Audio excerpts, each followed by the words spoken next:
Couple of bad parts. This is 541 that I just pulled out of this AV board. Also, the center skinny dip RAM was bad also, and I used my thermal imager to take a look at this, and the hot chips were this one. There's a little extra heat on this ASIC, I believe, but we'll see once I diode test this, just where it's at. And we have made some progress on figuring out what is going on with this AV board, and I use this chip tester, and it does in fact test the 74 ALS 541s and test them correctly. So you can see that says error. I pulled a known good one out and of one of my boards, and it tests fine, so that verifies that the chip tester will test them.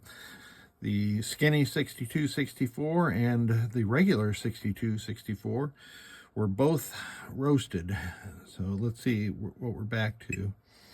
0.476 is what I would call the characteristic diode check value for this board, and I compared it to one of my other boards, like Victor's board here.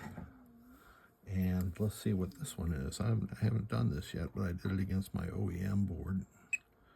So that's, call it 450. So that's a known working board. And I think, it remains to be seen yet, but I think that I've got all the bad chips out, and I don't have to remove this big ASIC, which was my initial suspicion. And I initially thought that this was bad because it wasn't even doing the blinking of the LED. It wasn't communicating with the CPU board. So I'm happy. I hope I'm happy. I mean, I will be happy if I don't have to take that one out. 28-pin skinny dip sockets are rare indeed, so two 14-pin sockets were engaged, and a third 14-pin socket is used to align the other two. This is the thermal imaging camera that I use. This is the same one that the fellow at Northridge Fix uses. It's Eclipse Day.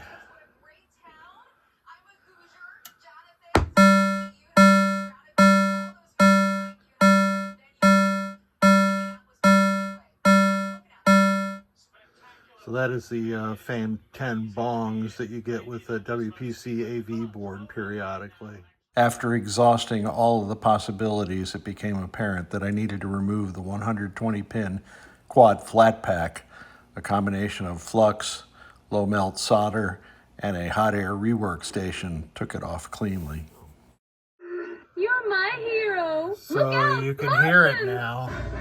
After replacing all of those chips with the gold on the left side, plus this 120-pin quad flat pack, the 1 microfarad caps, the 10 microfarad caps, and rehabbing the high voltage section, this AV board is back in business. This is an OEM board, and they're very pricey these days. The only reasonable alternative is Victor's AV board, which he made, aka Dumbass, and I assembled one of those. It took a long time, but it works. And there is another manufacturer that made them, but I would not recommend those things at all. So this one is 100% working now. Super cool. It took me a couple of days. You know, I don't like to do these surface mount chips. I can do them. You can see that one looks pretty good. It'll look better after I clean off the rest of the solder flux / acetone residue, but she's good to go. Thank you so much. This was quite fun to do.